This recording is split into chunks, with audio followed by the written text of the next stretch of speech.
Itu tahap makan riba itu yang disamakan dengan asabah al-mubiqat, 7 yang membinasakan itu. Diulang balik daripada syirik dengan Allah itu yang cukup besar.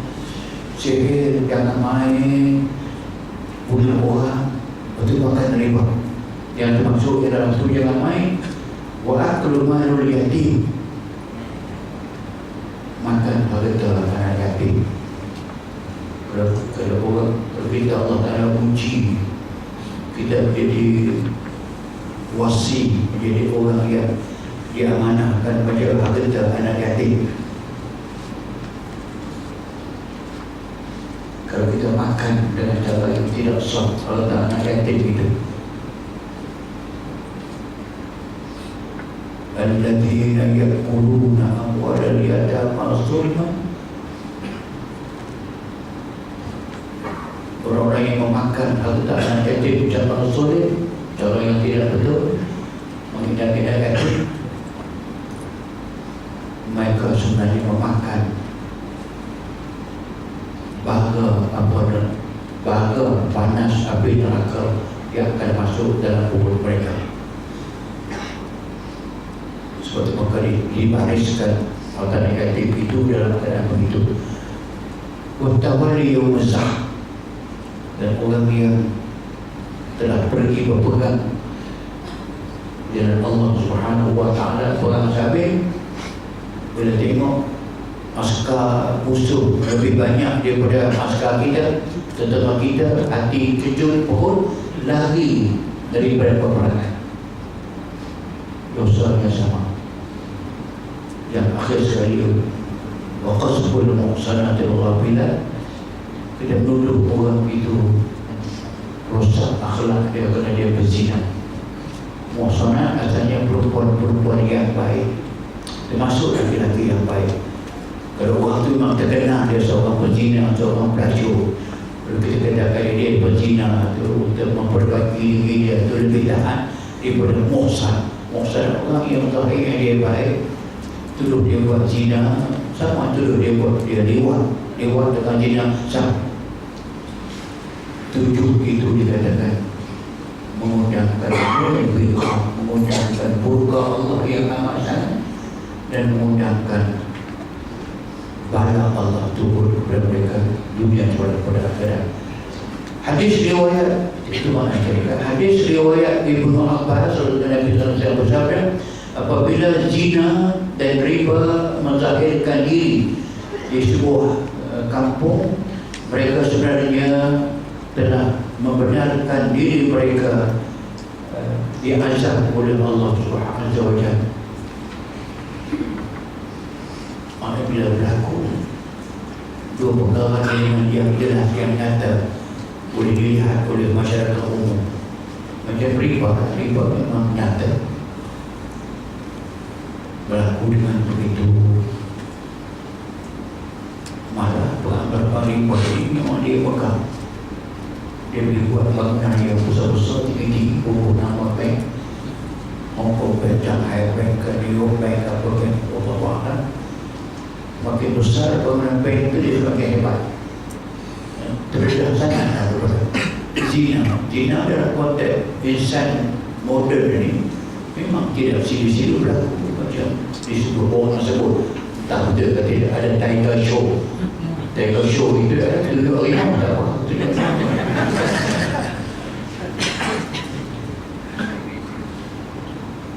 Boleh berlaku.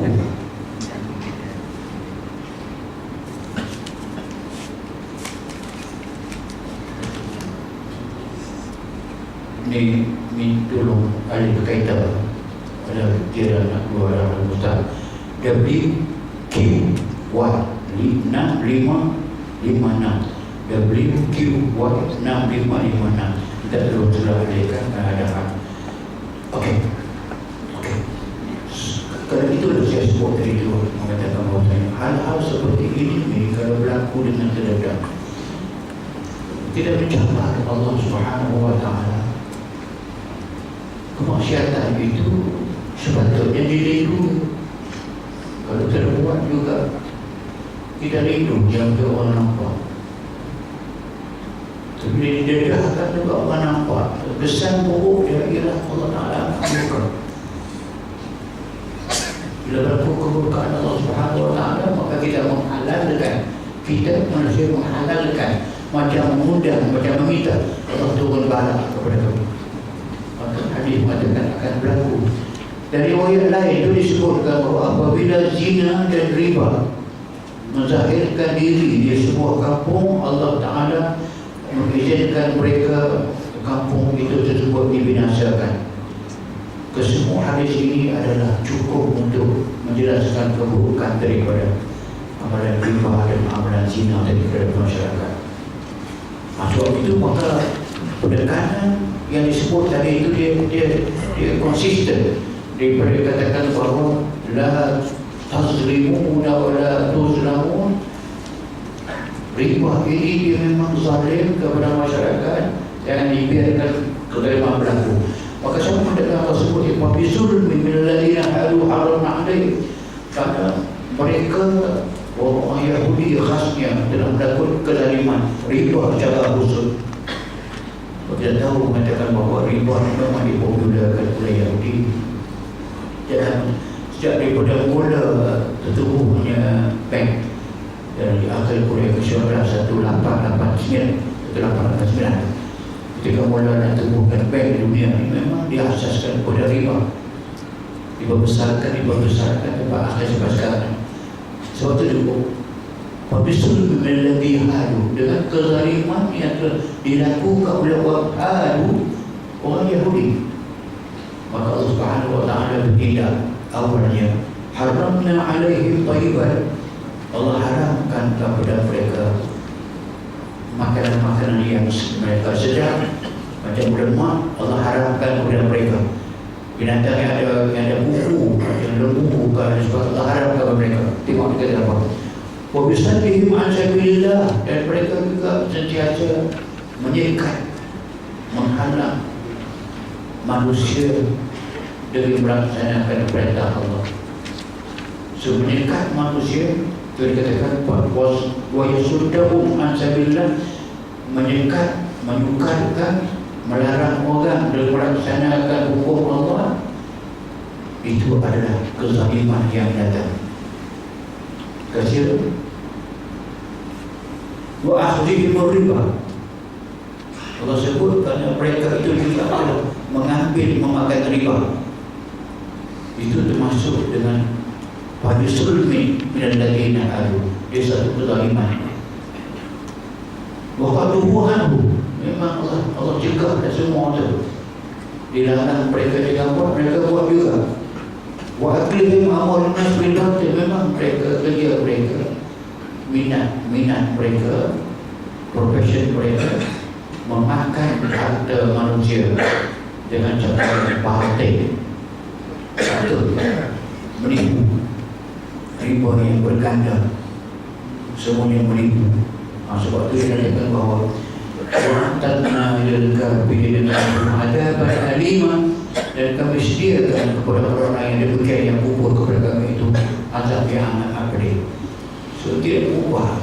Allah sebut daripada mula itu kezaliman jangan buat, maka harta orang dengan batil jangan buat, mereka buat juga. Inilah.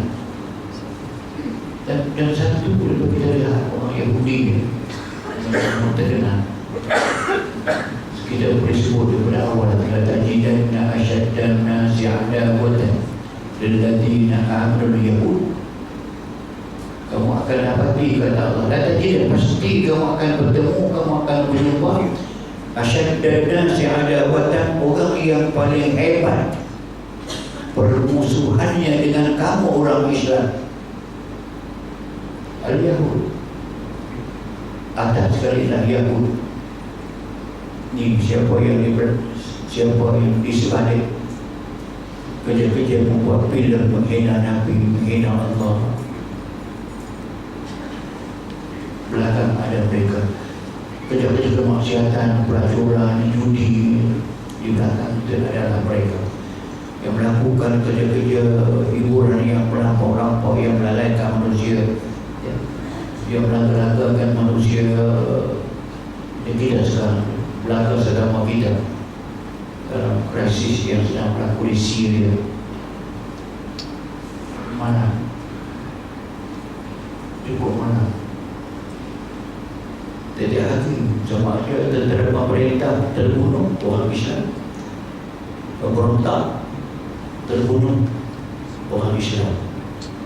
Dan kita nampak, walaupun tak tahu nak jadi apa, tapi kita nampak kalau sudah tentera pemerintah yang mempertahankan Al-Assad, Bashir Al-Assad, menggunakan jet punggung, bom kamu. Bukan tidak gunakan askar BDMA, bom.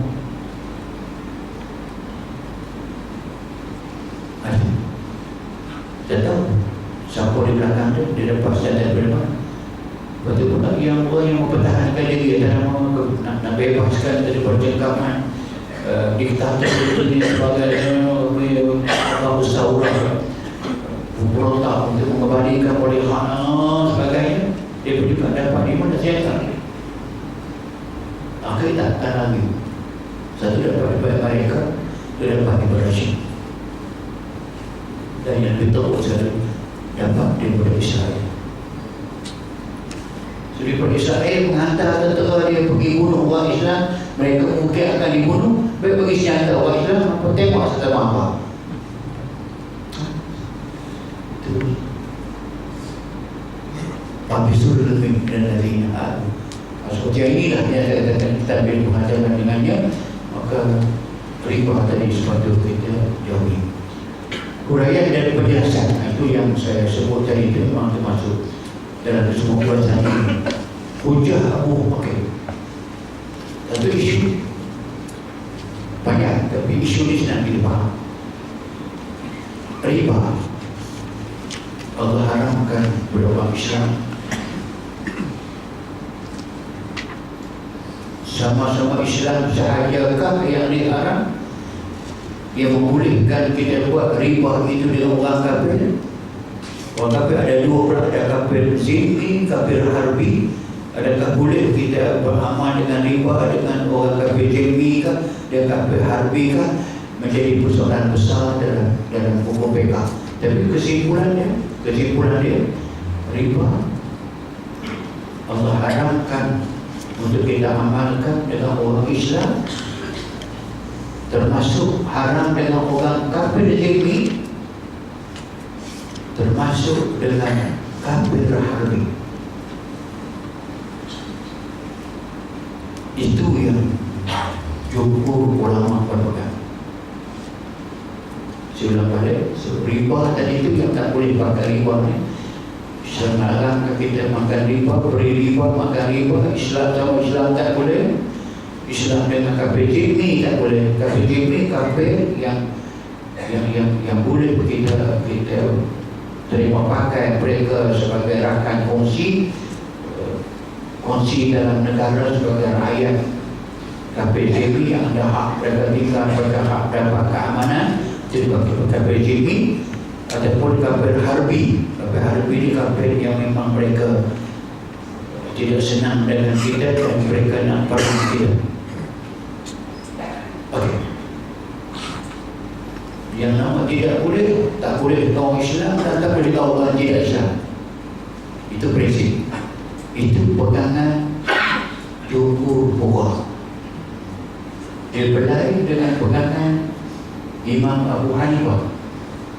Imam Abu Hanifah berpendapat dengan golongan dia, riba tidak haram, boleh mengamalkan riba dengan kafir zimmi. Terima. Abu Hanifah berpendapat riba boleh diamalkan dengan kafir harbi. Jadi tak setuju, tak boleh, riba tak boleh. Tapi dengan harbi dia kata boleh. Apa hujah dia? Hujah dia kata orang kafir harbi ini darah mereka halal kepada kita. Akan darah mereka pun halal kepada kita.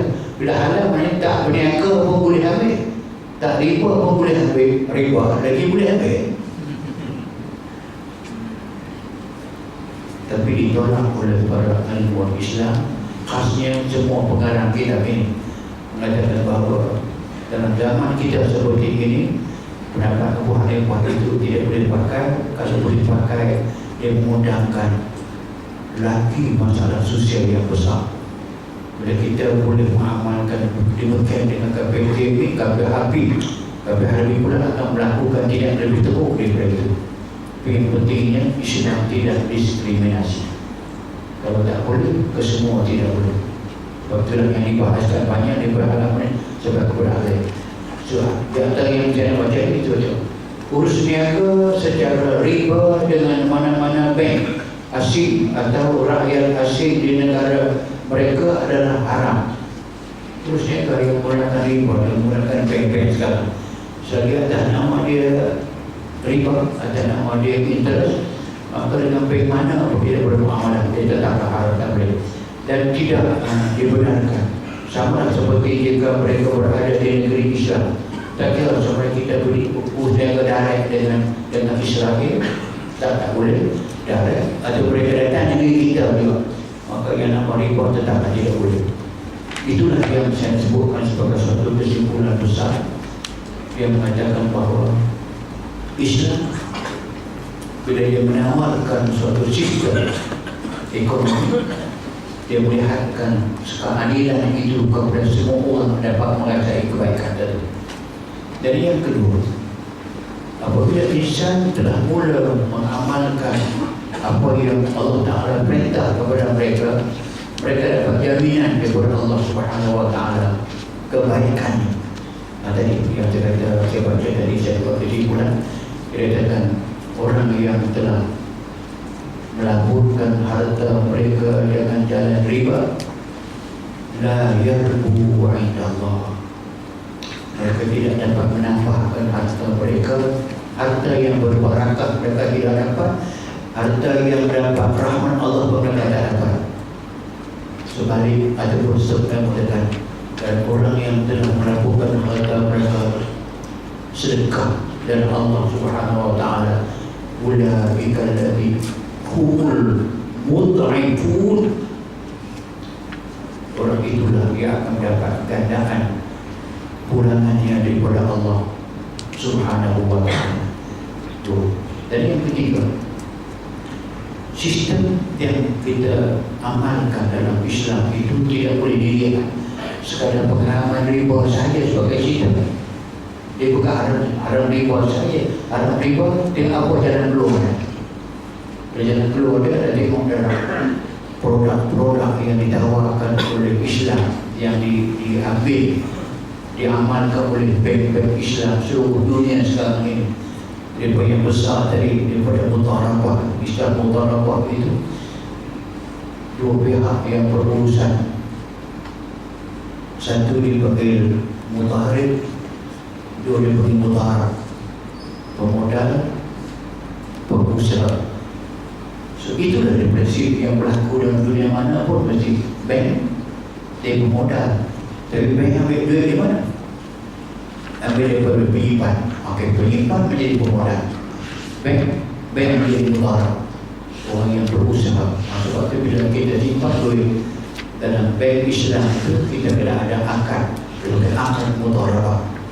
Akad mudharabah maknanya kita bagi modal dan dia berniagakan, dia beritahu dah keuntungan bersih nanti bank ambil 30% dan penyimpan ataupun pemodal dapat 70%.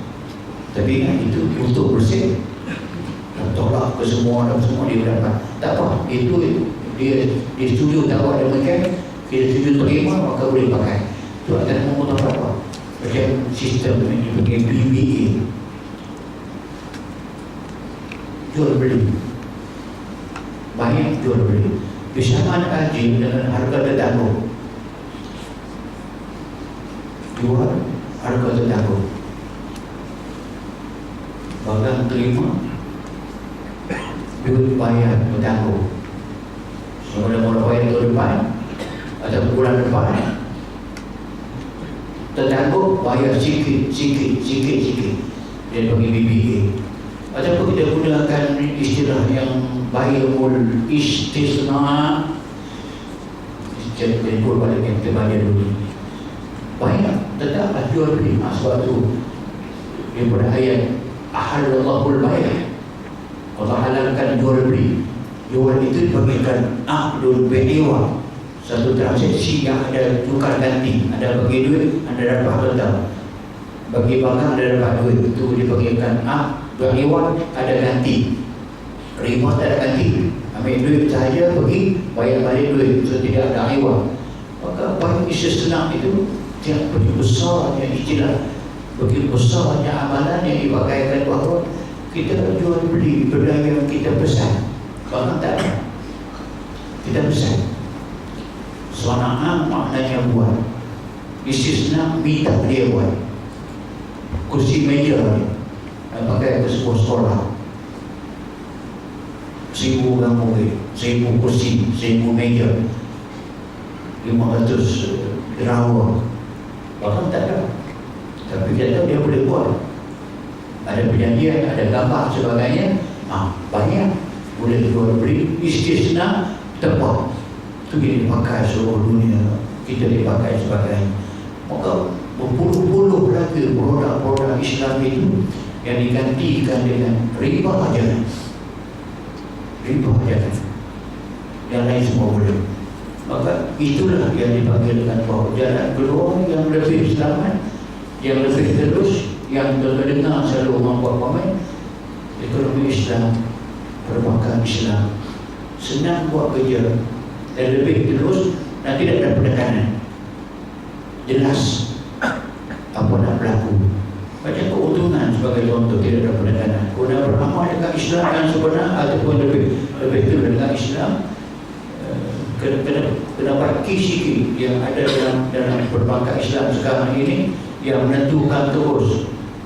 Untuk bersih, penyimpan dapat 30%, penyimpan dapat 70%, bank dapat 30%. Sepatutnya dia kata dijangka tidak akan bagi keuntungan 70% kepada penyimpan, 30% kepada bank.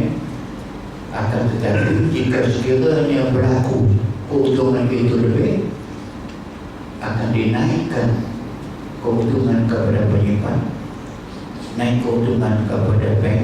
Tapi kalau bank rugi tak boleh buat seperti yang dijangka itu, maka penyimpan bersetuju untuk menerima lebih rendah daripada 70%. Baca tak tentu untung kerugian. Sebab dalam Islam perniagaan biarkan untung sama untung, rugi sama rugi. Seperti dalam motor mobil itu utama. Yang kedua, perbankan Islam khasnya dalam hal banyak jual beli. Perbankan Islam, kalau kita sebut tadi sebagai orang yang melabur di bank, maka mestilah yang melabur itu sanggup terima untung, terima rugi. Kalau selama-lamanya tetap fixed price, fixed begitu, takut dia ada bakimnya riba. Dia ada makna riba juga. Income yang fixed, atau kita tentukan saya hutang kepada kamu 1,000, bayar balik dengan 1,100. Atau hutang sekian banyak, kau bayar balik interest 3%, 6%. Itu dipanggil riba yang sebenar. Tapi yang ini sudah tetap begitu dah. Dia ada makna riba, ubah sikit. Kalau untung lebih, bagi lebih. Kalau rugi, sama-sama tangguh, turunkan. Dan mungkin satu masa rugi yang tidak boleh langsung bagi keuntungan. Dan malah prinsip mudharabah sebenarnya, prinsip mudharabah Islam sebenarnya, kalau sekiranya pemodal dan bersetuju bagi modal kepada bank untuk berniaga, tiba-tiba bank tak tahu di mana silapnya atau hidung diri itu, bank rugi, maka pemodal yang tanggung rugi. Kita yang menyimpan sanggup menerima kerugian, kita tanggung seorang kerugian. Habis bank tanggung apa? Bank tanggung kerja yang dibuat itu tidak dapat sebagai faedah dan barang upah, kerana kamu sudah tidak dapat membuat keuntungan. Masih banyak lagi budak-budak yang dapat di-upgrade-kan sampai kepada mereka. Dia benar-benar mencerminkan itulah dia. Perjalanan ekonomi perbankan dalam Islam yang kita mengharapkan daripada pelaksanaan itu, yang Allah Ta'ala janjikan kita. Allah akan bantu kita, Allah akan tambahkan bulan ke umur pun mereka akan kami tambahkan, kami gandakan kepada mereka keuntungan yang bakal mereka dapat daripada transaksi amalan berdasarkan kepada dari.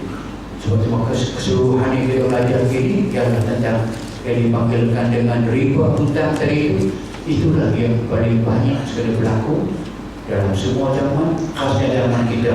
Itu nak kita Islam nak hapuskan dengan menggantikan amalan-amalan yang berteraskan kepada tijarah. Dia katakan ahallallahul bai'a wa harrama riba. Allah halalkan kepada kamu berjual, Allah halalkan riba kepada kamu. Lepas ini kita akan masuk satu bab lagi daripada pertukaran mata wang di exchange, money changer ataupun money exchanger. Itu yang akan kita berhalusi kerana dia melibatkan setiap orang daripada kita pernah buat tukaran duit, keluar pergi ke Makkah ke, pergi ke mana, Amerika ke, pergi ke London ke, pergi ke Beijing ke, dia tukar dengan duit asing. So boleh ke tidak? Ada yang boleh, ada yang tidak boleh. Dan kita nak pastikan semua amalan kita ini berteraskan kepada kehendak Allah Taala syarat. Tidak akan berhalusi insya-Allah dalam pertemuan yang akan datang bertukaran mata wang insya-Allah.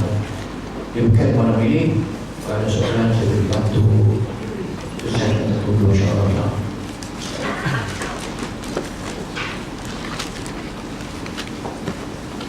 Mohon penjelasan dalam ayat Quran Fas'alu ahla dzikri in kuntum ta'lamun. Mengapa Allah guna ahla dzikri bukan ahlul ilmi? Ini wahyu. Wahyu Allah Ta'ala guna memanglah amat kena pada tempatnya. Subhanallah, Allah itu amat luas dan dia tidak mungkin berlaku. Tapi ada tanya hikmah. Apa beza ahlul dzikri ahlul ilmi? Jawapan dia, ahlul ilmi tidak semesti ahlul dzikri. Kalau ahlul dzikri mesti ahlul ilmi. Nampak itu masalah. Ahlul ilmi adalah orang yang ada ilmu. Supaya orang ada yang ilmu yang kita beramal dengan ilmu dia. Banyak orang ada ilmu, juga ilmu yang tidak membawa dia kepada keimanan. Macam yang Allah Ta'ala sebut dia kan, Apara'aita man ittakhadha ilahahu hawa wa adallahu Allahu ala ilm.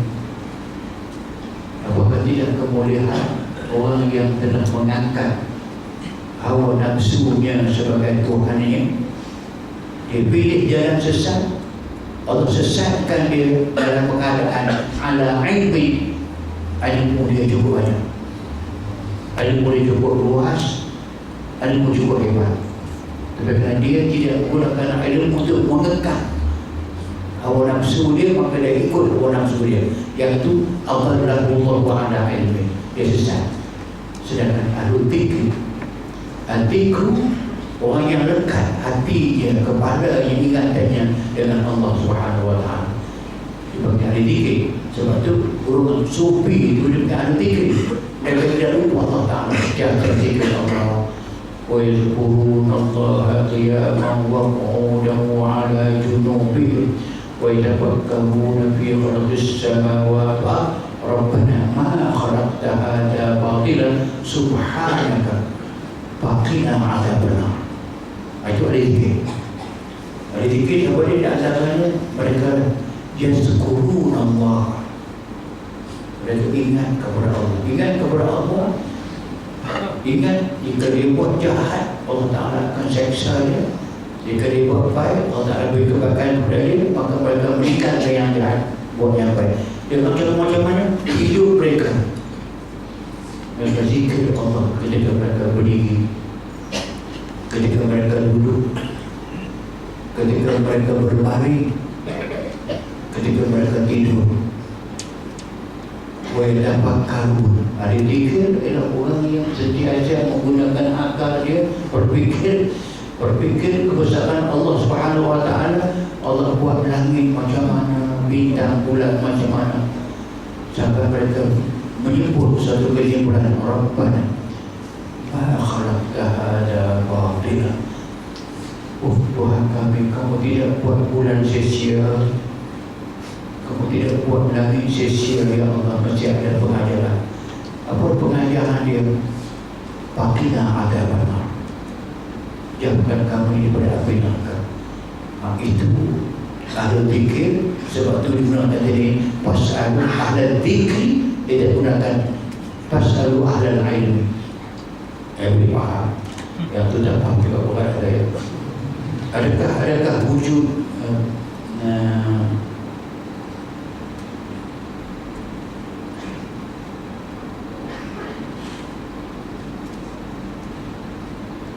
kos hidup sekarang ini semakin meningkat. Bolehkah kerajaan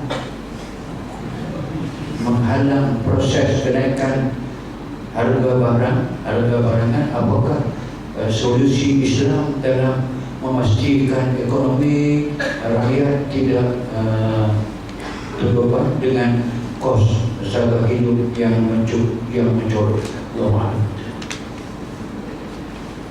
yang ini nak satu ceramah lain. Tapi kita faham. Okay. Amat berbeza dengan prinsip yang Allah Ta'ala bagi tahu kepada kita untuk kita beramalkan tugas awal pemerintah. Apakah tugas utama pemerintah? Nak jaga harga barang kah? Nak untuk harga barang kah? Nak jaga ekonomi kah? Itukah keutamaan ataupun ada lain keutamaan? Itu pokok. Sebab kita boleh berfikir melakukan apa yang Allah Ta'ala sebut. Ambil Quran, pasti itu apa Allah kata? Allah kata, Alladzina in makkannahum bil ardi aqamus shalah wa atawuz zakah wa amaru bil ma'ruf wa nahaw 'anil munkar walillahi 'aqibatul umur. Itu sudah jadi satu macam panduan yang cukup senang dan waktu yang sama dia hikmah dia yang besar. Alladzina, orang-orang yang makkannahum, apabila kami berikan kepada mereka kuasa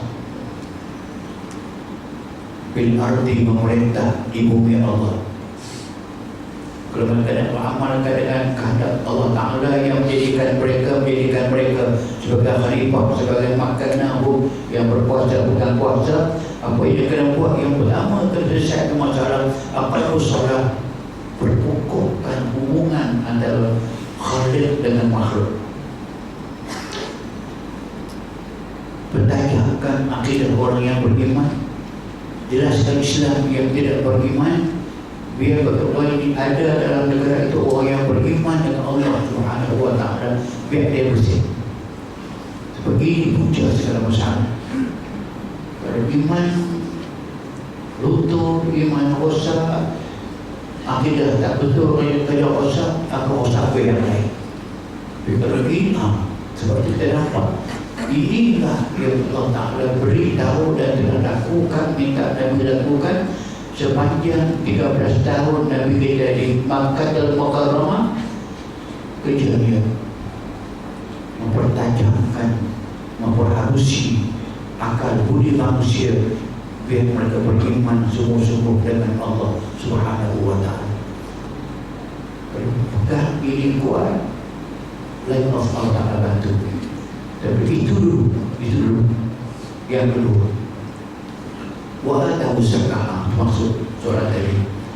Kalau ini dah selesai ataupun ini tunggu berjalan, tak selesai, tunggu berjalan, tapi dikemaskan. Betapa sekali orang yang memegang kuasa, yang memegang pemerintah daripada nombor 1, 2, 3, 4, bagi semua itu orang yang keimanan mereka jelas nampak, kebergantungan mereka kepada Allah Ta'ala nampak, bantuan Allah nampak.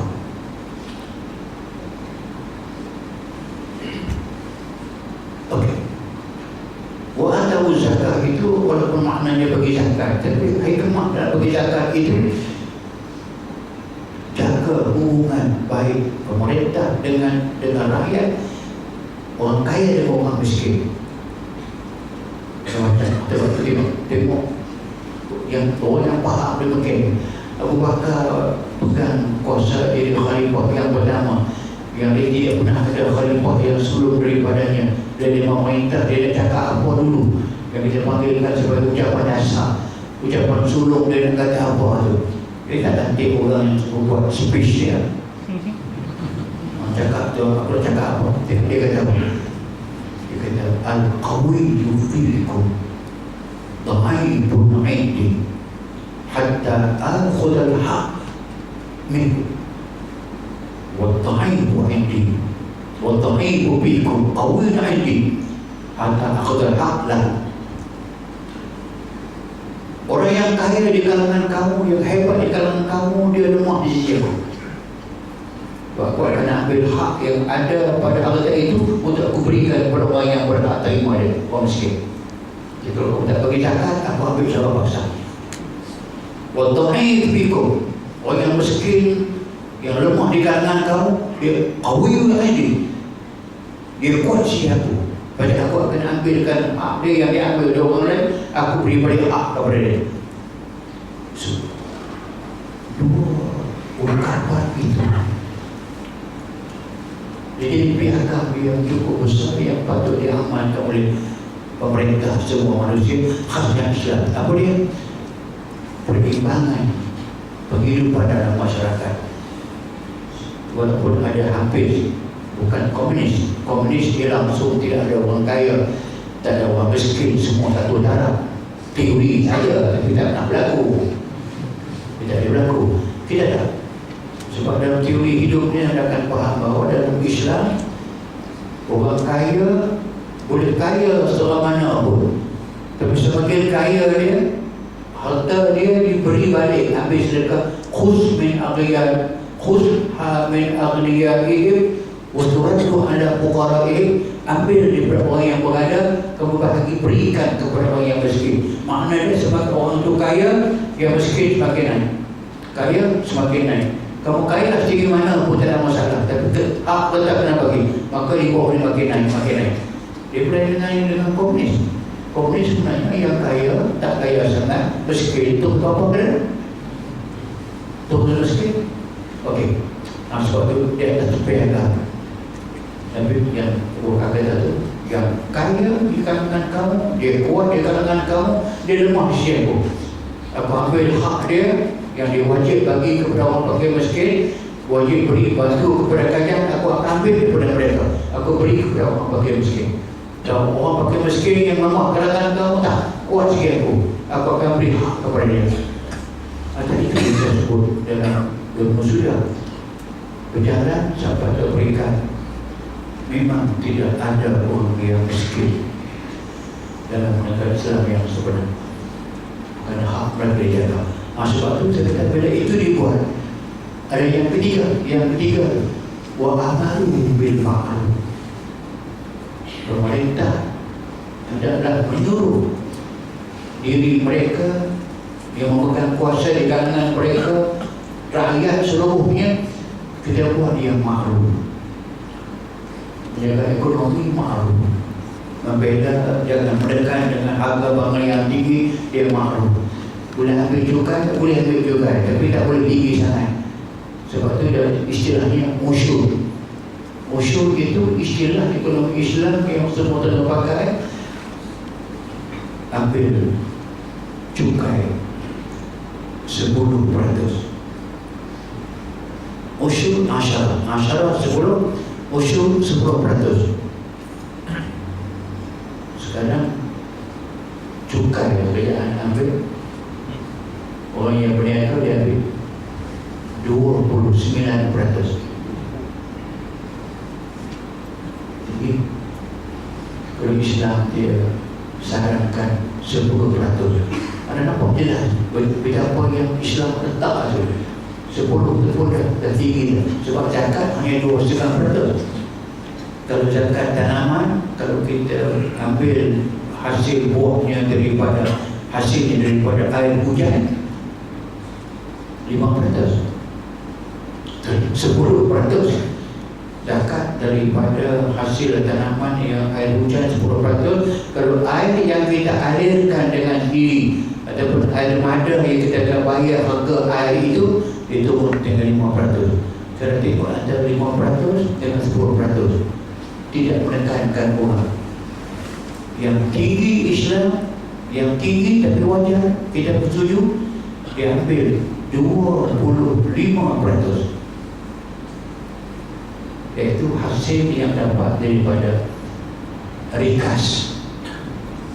Kalau ada zakat RMKZ, rikas harta yang dijumpai dalam tanah.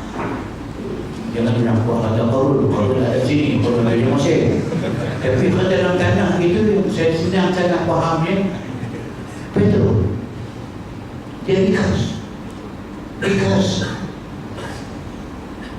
Gas, rikas. Tin oil, B5, rikas. Apa sahaja yang dalam tanah itu dipanggil rikas. Dan kita boleh bayangkan kalau Islam dapat memerintah, dapat melaksanakan dasar. Betul lah, sebab kan dia dapat untuk berapa bilion? 38 bilion kan? Lebih kurang lah. So 38 bilion. Kalau Islam dilaksanakan dengan cara baik, dia kena bayar 25%. Kalau 20, kalau ambil round figure, katakan 40 bilion, kena bayar 25%, equal to 10 bilion. Contohnya sebagai zakat 10 bilion. Mana ada orang miskin? Kalau ada prinsip tukhas min aghniyahim wa turaddu ala fuqara'ihim. Kamu kena ambil orang yang berada. Memang dia dapat 40 bilion yang dapat apa-apa. Dah. Kalau itu keadaannya, maka tadi soal barang tak timur. Itu boleh cover. Usah nama subsidi lah, subsidi apa. Okey, maksud waktu dia kata yang ini lah yang dia sebut tadi tu, yang sampai kepada peringkat yang dia katakan bahawa dia kena jaga apa dia akidah dahulu dengan perbuatan yang tidak baik, jaga hubungan baik dengan Ta'ala, hubungan dengan manusia, tegakkan yang ma'ruf, termasuk zakat tadi. Anda boleh bayangkan kalau kesemua syarikat yang telah berusaha untuk dapat rikas tadi itu, segala biji timah, segala emas, segala apa semua dapat keluar 25%. Tak apalah. Kalau semua berniaga keluar zakat dia 5% saja. 5%. Dan banyakkan zakat perniagaan 2,5%. 2,5%. Tengok dalam keadaan tidak stabil, tidak dipaksa, tidak digarapkan betul pun, selalu dapat mengumpulkan duit zakat 400 juta. Wilayah 300 juta. 400 juta duit zakat. Tapi tak tahu pergi ke mana. Tak tahu lah apa kita zakat yang tu. Tapi maknanya kalau dia digarap dengan baik begitu, sampai semua orang keluar zakat, maka sepatutnya praktis dan betul. Apa yang saya sebut dulu ni, waktu zaman Umar Abdul Aziz terkumpul harta zakat yang begitu banyak, sebab bayar sebagainya. Tak ada seorang pun yang pernah klaim saya miskin, saya nak zakat. Tak. Rezeki dia membawa. Inilah yang disebutkan walau anna ahlal qura amanu wattaqu la fatahna 'alaihim barakatin minas sama'i wal ardh walakin kazzabu fa akhadnahum bima kanu yaksibun. Kalaulah penduduk sebuah negara itu aman, beriman, tahu tak?